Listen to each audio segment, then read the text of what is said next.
Simon. Hello. Hey, Simon. Hello. Hey, Simon, it's Skylar. Simon? How you doing? Hello, Simon. What's up, Simon? Hello. How you doing? Hey, Hello. Hey there. Simon. Hello, Simon. Hello, Simon. Hi. Conversations with storytellers. Wisdom, folk and fairy tales from our elders. A meeting with professional storytellers.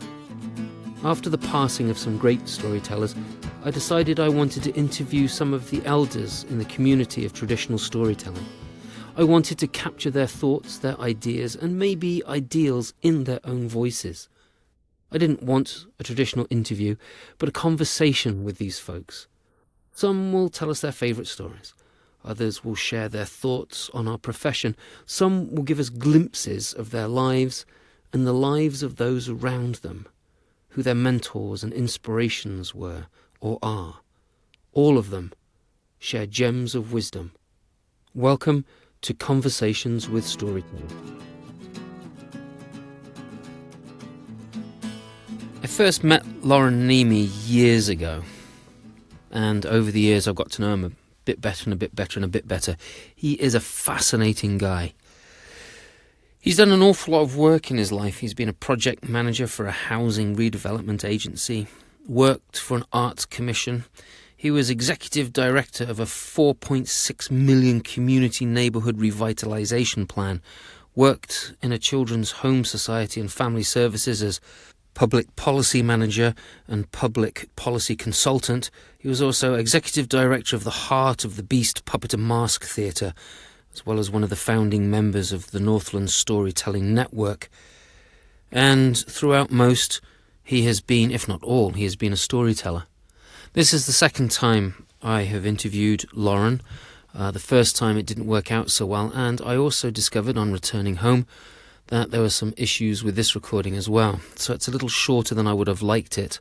Apologies to Loren and also you, the listener, for that. I hope you enjoy what I did capture. Loren Niemi. And you're very much of an activist as well. Yes. Yeah. Do you want to tell me a little bit about that? Well, so I started off first as the story is that, in 1967, I went down to Chicago, Illinois for what was supposed to be philosophical training, right? Okay. Martin Buber and Reinhold Niebuhr, right? It was all kind of a Protestant and Jewish sort of forward thinking, but it came with a big heaping helping of of classic community organizing training, Saul Alinsky, right? So Barack Obama and I have the same sort of building blocks for organizing, okay. right? Saul Alinsky. So, and out of that training, because it was the late 60s, Vietnam and the draft issues were particularly, they came to the fore, and so I began organizing around that. And from there, from organizing around draft issues and anti-war issues, I went to working with juvenile justice offenders. And in working with juvenile justice offenders, story was very functional with them. I mean, the traditional school system didn't function for them, or they didn't function for the school system. But stories would engage them in terms of both as metaphors and as examples, but also in terms of getting them to tell their own stories, to move them from kind of a unconsciousness to being, what is this decision I'm making and why does it matter? So was this a lot of personal narrative that you were working with the kids? There was a mix with the kids. It was a mix of folk tales, imaginary tales, projection. If you were in such and such a circumstance, tell me the story, what you would do, right? And then there was also some personal narrative. Well, why was it that you stole that car on your 16th birthday? Right? Because it was there. Well, really? The car was there, and what? You thought it was a birthday present? Tell me about that ride. Yeah. Right? And to getting a kid around to the point where he finally says, it was my 16th birthday. I wanted to give myself a present. It was a nice looking car, so I took it. Yeah. Yeah. Right. So. Yeah. That's I mean, in these days, that would probably be some variation on narrative therapy, but you know. Well, yeah, but that's the nature of the beast when you're in that kind of situation. And I think that's very important that in those situations that personal narrative is used, because it's powerful and it's very personal, and you can see yourself because you're talking about yourself. Right. And from those narratives, which are the narratives of the everyday, you can begin to see kind of how you operate in terms of decision making or moral values, or how you operate in terms of political values. And so you can then raise questions with people in terms of, is this how you want to live? What is the consequence of this? What is what are the alternatives? What are your fears? What are your dreams? How do we move from your fears to your dreams? And from working with juvenile justice offenders, you just scale up to working with neighborhoods and with immigrant groups and people of color. It's like, okay, when we're not talking about you by yourself, but you as a neighborhood or you as a community, what are your fears? What are your dreams? How do you move from your fears to your dreams? What would make a difference in the life of this community? What would make this a better place? Right. So. Right. And what drew you to story? Was it something that just came naturally to you, or was it something that you saw somebody else using and you modeled it? Or? At the beginning, I actually think it was more sort of a functional tool. But in 1978, when I declared myself a storyteller, okay, right? So I'd already done 10 years of organizing work at that point. So in 78, when I declared myself a storyteller, I recognized that there was something more to it. And that was at the point at which I began to consciously and very systematically, read and explore and recognized in what ways I had been prepared for it. And from 78 through the end of 83, I had a series of experiences which demonstrated in the most visceral way possible that storytelling was the right choice. Wow. Could you share one of those, or would you rather? So, well, they included in 1979, I went to a thing called the Mythos Conference in St. Paul. And at that conference, Ken Feit was there, who when I first met him in the 60s, was a Jesuit in Milwaukee working on housing issues. And by 1969, he had been through Ringling Brothers Clown School and was now a storyteller, or as he said, a holy fool. And he was, in the most profound sense of that word. Ruvain Gold was there. Ruvain Gold was a Hasidic storyteller from Chicago who I had worked with previously. And, so he was there. Gioia Timpanelli was at that conference. A number of, Diane Wolkstein was at that conference. Right. Diane Wolkstein and I had our first argument at that conference. Oh, really? Which was fun. Sitting next to me in one of the workshops was this fifth generation farmer from southern Minnesota by the name of Michael Cotter. And so I heard him tell his first public story, and heard Gioia Timpanelli say to him, you have a gift for this, right? So, and that began 32 years of our friendship, and his telling all kinds of stories, rooted in the land, rooted in farming, rooted in, all of his stories were personal stories, but on a profoundly metaphoric level. Right. Because it was all he knew. Right. So there was that experience. Mm-hmm. In 1980-81, I was the humanities scholar in residence in northeastern Minnesota in the Arrowhead region, which meant I had the Minnesota Humanities Commission paid me for a year to sit in bars and cafes and church basements and do oral histories, collect stories, photograph the culture, comment in public ways on the transition of northern Minnesota from being largely industrial, mining, lumbering, fishing, to being largely tourist-driven as the economic basis of the culture. And so, so I collect stories. I mean, realistically, it's like the new book of ghost stories I just came out with, What Haunts Us. Mm-hmm. The first 3 stories in that book are collected ghost stories, right, from that time period. Oh, wow. Stories people actually told me. It's kind of like, okay, there we are. And then, of course, in 1983, I worked with In the Heart of the Beast Puppet and Mask Theater on the Circle of Water Circus. Okay. The Circle of Water Circus, right? The history of the Mississippi River from the beginning of time to the present moment, done as a circus pageant involving European circus style and puppetry. Right? And that trip, the actual tour was 6 months, 23 cities, 42 people going down the Mississippi River, including Kevin Kling. And at every point on the river as we were going along, if I could drag Kevin to meet a local storyteller who I knew or into a storytelling situation, I'd say, Kevin, pay attention. Kevin, pay attention. Right?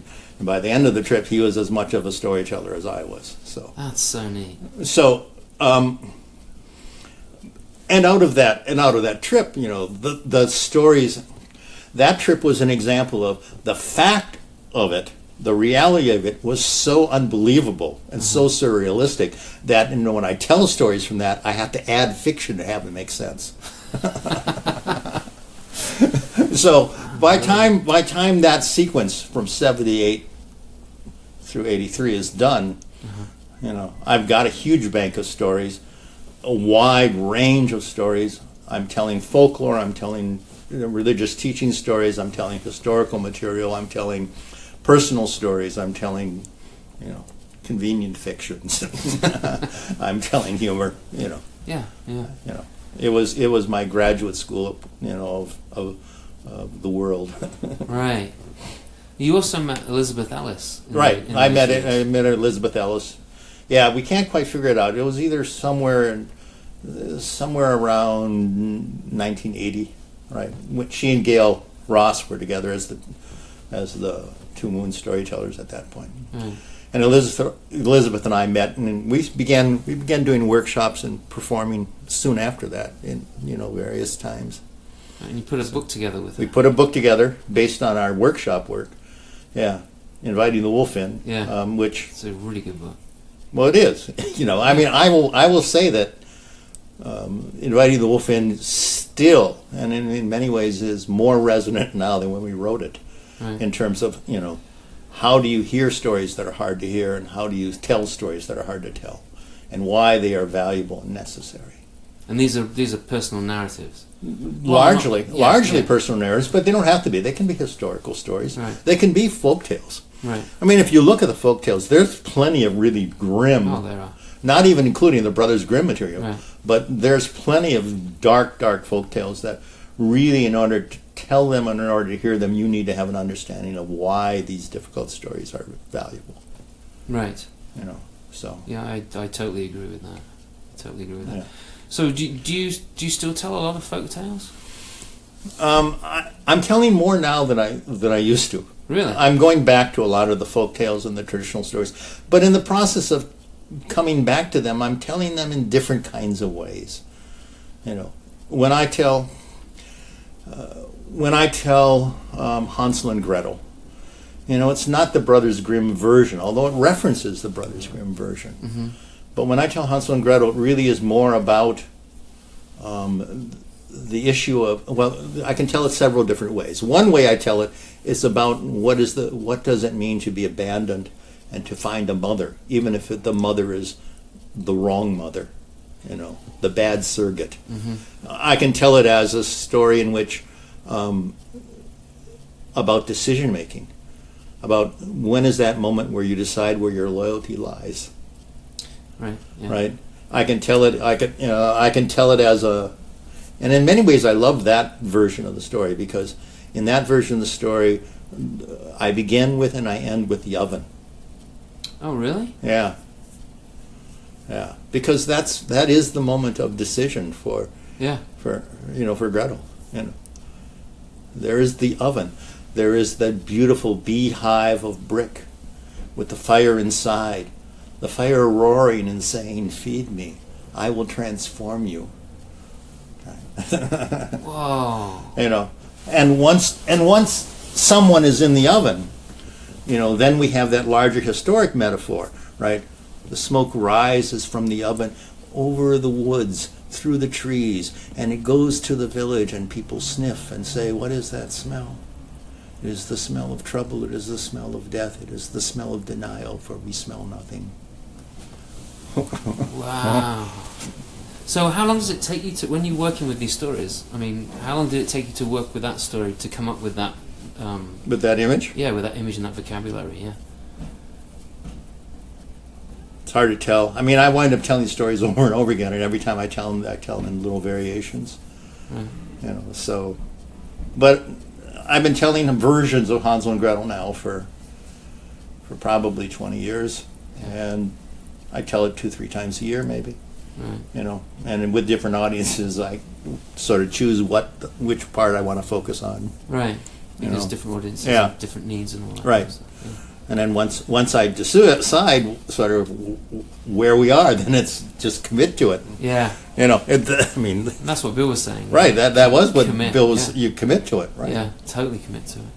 So I want to talk about Two Chairs. Okay. Did you resurrect that, or is it still on These hiatus? days, Two Chairs is people ask me to do it as a special, Okay. and so I'll do it occasionally, but I'm not producing it as an ongoing series Right. at this point. So could, I did 25 years of it as an ongoing series, you know. it was 25 years you did that for? Yeah. I had no idea it was running for so long. Oh yeah, I started in like 91 or 92, and then, you know, I just stopped in 2016 doing it as a regular series. Right. Yeah. I Yeah. heard about that. So, you know, 136. That's a lot. You know, it's a lot of. Yeah, it's a lot. Yeah. But the concept of Two Chairs telling is so beautiful, especially when people again commit to it, right? So here's the origin of Two Chairs telling. Okay. So in 1984, I'm at the Toronto Festival, Storytelling Festival, and I'm staying at I'm at Dan Yashinsky's. I'm not sure if I was staying there that time. I'm at Dan Yashinsky's kitchen, and there's like 6 other storytellers there, including a Hungarian poet whose name I don't remember, but I remember what he said, which was the Germans had me in jail, and when the Russians came, they let me out, and a week later they put me back in the same cell. Oh my good grief. Which I thought, there was a statement about poetry, right? Yeah. But so we're sitting around the table, and we've got a bottle of whiskey, and someone says, "Oh, did you ever hear the story about?" And they told us a little story, and then someone else says, "Oh, I know a variation on that story," and someone else says, "That story reminds me of," and we basically told stories, the 5 of us, all night long, and drinking and talking and drinking and talking and talking about the meaning of the stories as we went, until we got to like 6 a.m, at which point Dan Yashinsky says, we got to go to work in 2 hours, and someone said, "Well, it's too late for sleep, let's go get breakfast." But that experience of people sitting and just simply not dealing with their own repertoire, Right. not telling what I tell on stage, but telling those things that are puzzling to me or wonderful to me and are suggested by what you tell. That's what I wanted to present to an audience. Right. I wanted to say, okay, I want you to be able to witness this. So if I have 2 tellers on stage, and I give them the space to just go back and forth, to listen to each other and to respond to each other, what happens? And in the best of all instances, what happens is you get incredible stories and an incredible kind of conversation. In the worst of all instances, you get a very interesting train wreck. I imagine. Yeah. I mean, Did you have many train wrecks? I had 2 or 3 over the course. I mean, and that's interesting to me, that over the course of 25 years, I only had a few train wrecks. One of them was I had a guy who was a food reviewer, a restaurant reviewer for the Star Tribune newspaper, who also had a degree in philosophy, and I had him paired with a woman storyteller who specialized in telling stories about the sensual, right? And she told her first story, and he got so intimidated by her, he kind of forgot how to speak. Really? And at some point, it was so painful that at some point the audience were shouting questions to him. They were trying to prompt him into saying something. Because this was an audience that you had developed and Right, this is an audience who came to Two Chairs regularly, right? You know, and it was kind of like, oh, let's try to help him, and he would stumble from one story to another. But every time she responded, she was so beautiful in her language, and so even in a casual way, she had a sensuality to her words that he just was going, just open mouthed and Just choking. yeah. I think he was in love, but you can never say that. Oh, I've fallen in love right on stage. Yeah, we can, but only if there's a television camera there to film it when they're going to drop down on one knee and put a ring there. I want to talk about your 2002 book, the New Book of Plots, Right. where you took traditional stories and set them in a modern setting. So the quote from Amazon is, "The confusing black forest of the Brothers Grimm become the crowded shopping mall. Rapunzel's mother sought a more familiar drug than the pain-killing herbs of a witch's garden." And it's a really good book. Well, good. Thanks. It's both of your books that I've read have really gave me pause to think. Okay. So actually, and Ted Parkhurst, who published the plot book, Right. I just delivered to him a manuscript for a companion to the plot book. Oh, really? That the new one will look at the issue of point of view, present tense, past tense, first person, second person, third person, and then it's also looking at the emotional arc of stories. What is the arc of the character in the story? What is the arc of the narrator? What is the arc of the audience? And in that book, with exception of a couple of personal stories where I use as examples, all of the other examples I'm using are drawn from and variations on Little Red Riding Hood. Nice. So there's probably 16 or 18 Little Red Riding Hood snippets there from Wow. different present tense, past tense, first Yeah. person, second person, third person, right? So how did you come up with the idea of that book? Was this something that you used and you thought that other people should be using, a technique that you were using? Teaching storytelling over the years, I recognize that the elements that I want to teach people, the elements of, the structure of plot is, people always want to know, well, what can I do there? But plot by itself is insufficient. Mm-hmm. The choices around who's telling the story, and the choice of how do we take care of both the audience and the narrator. How do we acknowledge what that emotional relationship that we have to the story? Those elements are always there and need to be dealt with as well. So the concept is that we've got to have these two books as sort of as a pairing, to give you a wider set of tools to work with. Yeah. I mean, the point of view can, when you change the point of view of the narrator, the story can become completely different. Right. I mean, the core of it's still the same. Right. I mean, when you tell Little Red Riding Hood from the third person point of view, in certain ways, the failure of logic that's built into that story becomes readily obvious. Right. Right. But when you tell Little Red Riding Hood from the first person point of view, regardless of whether it's Red or her mother or the grandmother or the wolf or the woodsman, Right.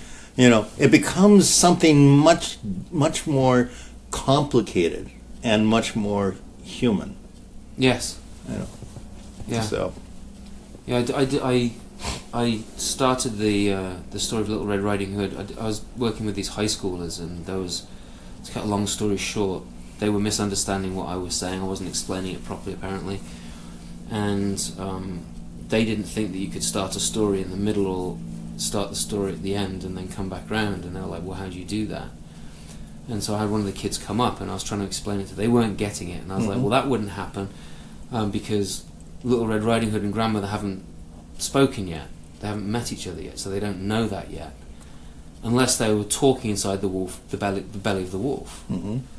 And I was like, "Oh my gosh, let's try that," Mm-hmm. And we tried that. And when you have this little old lady inside this dark environment that suddenly smells and it's slushy, and then this other person enters that same environment, and it's like, oh, is that you, Granny? You know, like, Mhm. what's happening? You know, and then you have that conversation. It puts a really different spin on it, and it Oh, does yeah. become way more human Right. than, oh, Granny's sick, run through the forest.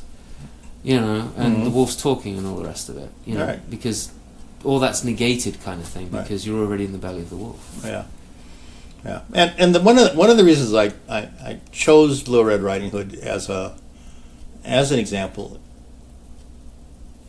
In the plot book, I used Jack and the Beanstalk because that one, you know, you go through all the variations of plot. You know, it's always essentially the same story, but it has very different feelings and very different looks. But Little Red Riding Hood, in and of itself, you know, historically has been such an oddly metaphoric story. You know, the earliest version, the wolf eats her. Period. End of story. Right. You know, it's kind of like, well, what is that story? I mean, is, you know, a simple cautionary story, or is it just a horror story? You know, in the second version, you know, the wolf suddenly takes on the role of, you know, the wolf is a metaphor for males, right? And so he deflowers her, Right. you know, and then by her own cunning, she has to save herself. You know, suddenly it's a very powerful cautionary tale, you know. And then in the third, but that's a little too raw for the Brothers Grimm. So, you know, so for the Brothers Grimm, we have to introduce, you know, the external savior, the woodsman, you Right. know. So it's like, you know, well, okay, we're going to bring someone into, you know, to Deus Ex Machina here. Yes. Snip, snip. Right. This is true. do you think there's a great power in folk and fairy tales that you can't get with personal narrative? The answer is yes and no. Okay. And the no comes from, there is a great power in personal narrative when it Yes. is done well, and when it is about something that matters, when it is about something which is at stake. In folk and fairy tales, the answer is yes again, but for the same reasons. When it's about something that matters, and when the metaphors are speaking to very fundamental issues, where there's something at stake. There are plenty of folk and fairy tales that are, you know, are so light that if they stood up, the breeze would knock them over. You know, They can also be fun. right, and they can Yeah. also be fun. That's right. Yeah. Yeah. You know.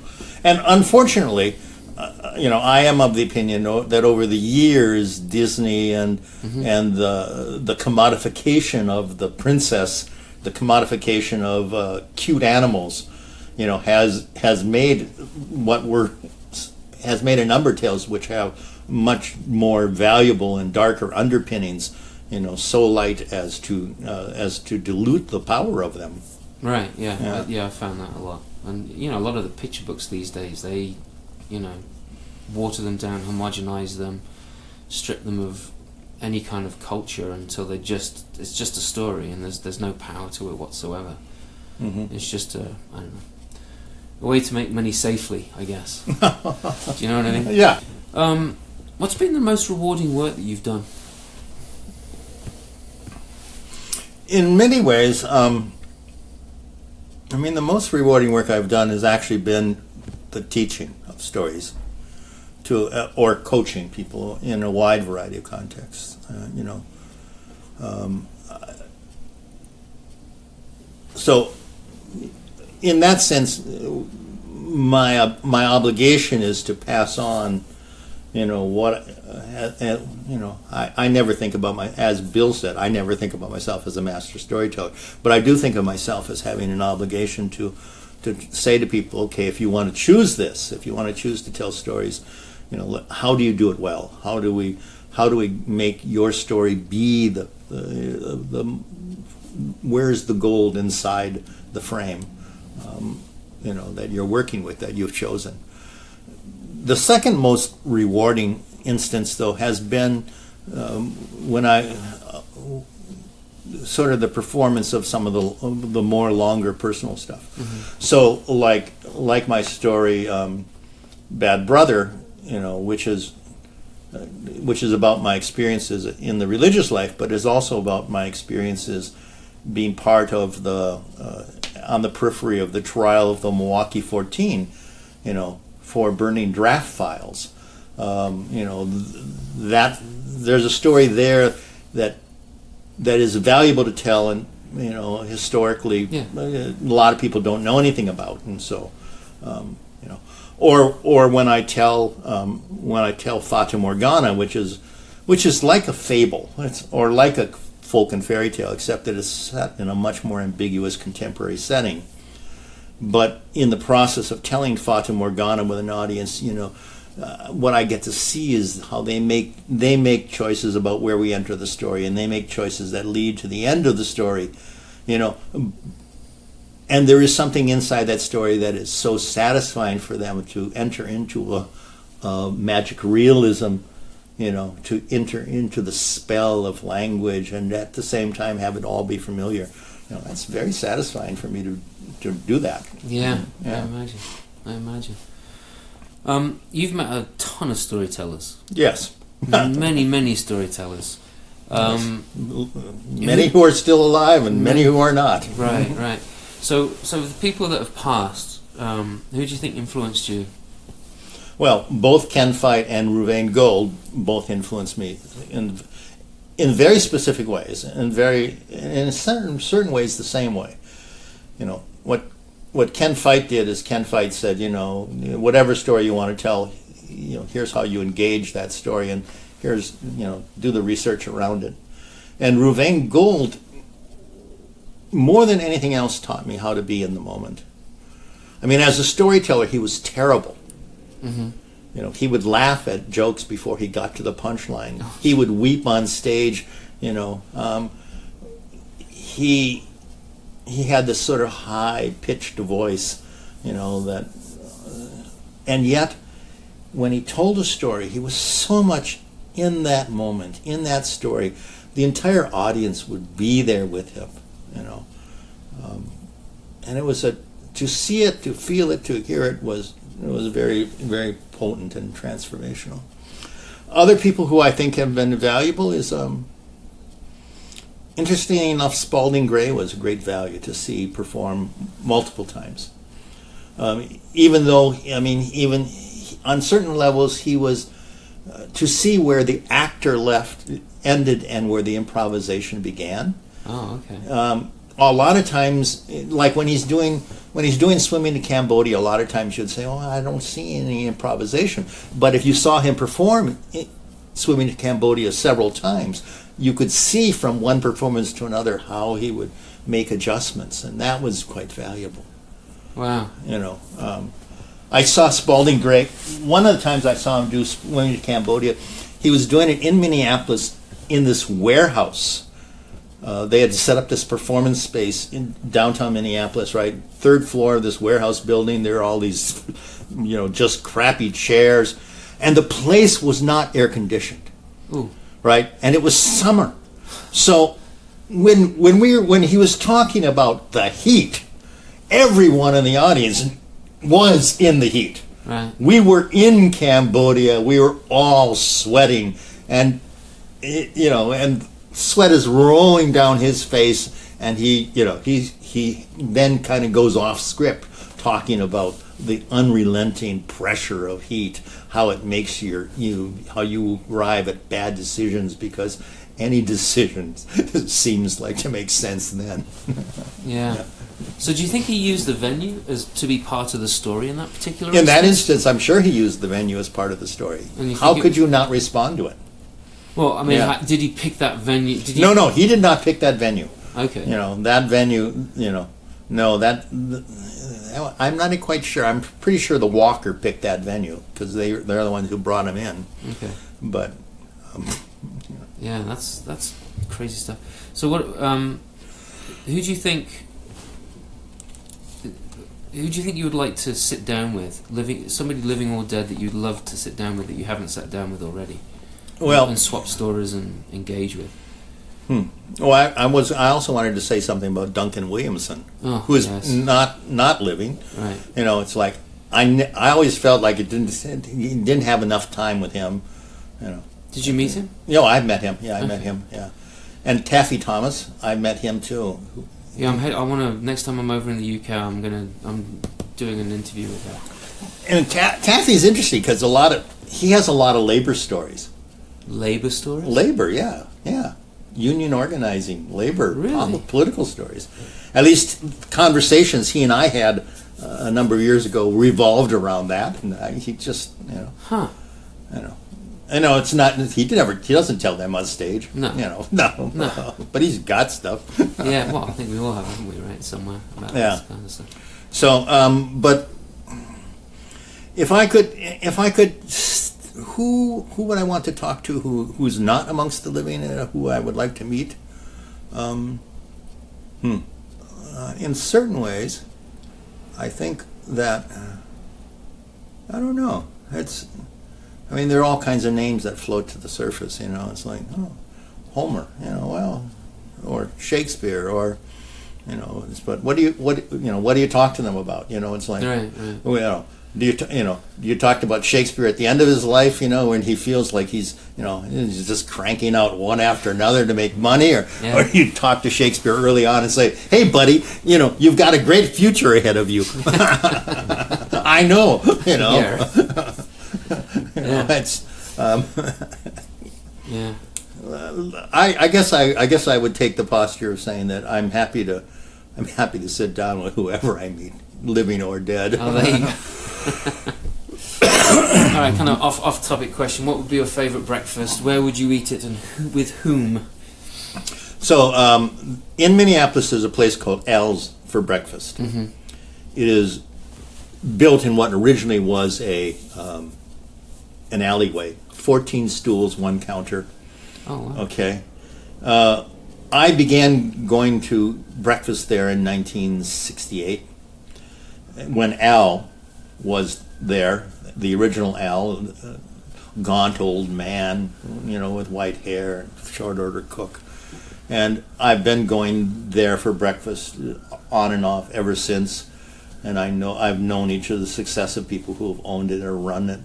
Generations of waiters have come and gone.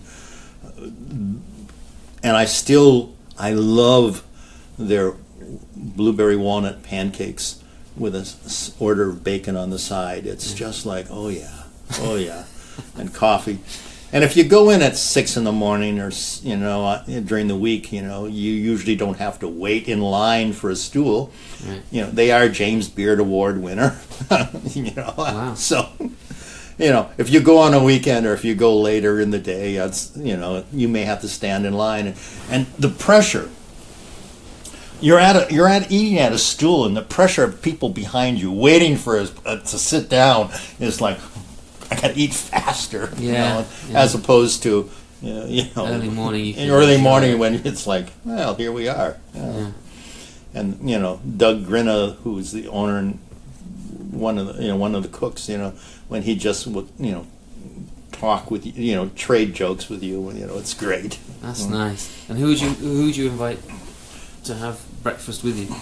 Well, one of my favorite people to have. I've been there with Kevin Kling a number of times, and Okay. that's always fun. It's always fun with Kevin.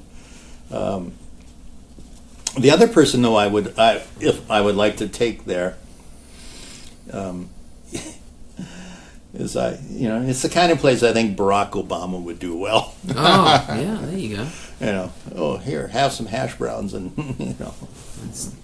Shoot the breeze. That's really cool. Yeah. I like that idea. I wouldn't mind having breakfast with him.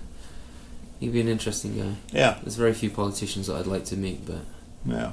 he's one I would like to meet. Well, Loren, thanks very much indeed for your time. I really appreciate it. Thanks for sitting in here and letting me run through a bunch of questions and come up with new ones. Happy to. Thank you very much. All right, thank you. Should we go get some lunch now? A huge thank you to Loren Niemi for taking time out from the Sharing the Fire conference in Plymouth, March 2019. I hope you, my listeners, enjoyed the conversation as much as I did. Thanks to Ben Schultz, who provided the music for my podcast. Creating this show is very much a labour of love. To help keep this podcast going and to help create more, please consider making a donation. You can do this either through my website, www.simonbrooksstoryteller.com, or on my Patreon page, www.patreon.com/Simon Brooks. $1 a month, a couple of dollars a month, a single donation for a particular episode will all help me reach out further and create more of these conversations. If you can, I know you can, leave a review on Stitcher or wherever else you found this episode. It helps not just me, but it also helps others find this podcast and know what they're getting in for. Please jump onto the interwebs and find out more about my guests. Follow them and me if you want. All of the guests are amazing storytellers, which is why I sit with them. Again, thanks for listening, thanks to Loren, and thanks for being there. A special shout out to Claire Miller, Chris Rydell, Harvey Helburn, Hope Lewis, Laura Packer, Merrick Bennett, Patricia Spaulding, that's Pat Spaulding to everyone else, Rachel Ann Harding for being my Patreons. I do greatly appreciate it.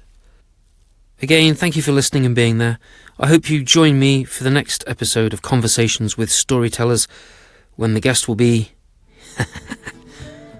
You'll have to tune in to find out. Until next time, share one of your favourite tales. Bye.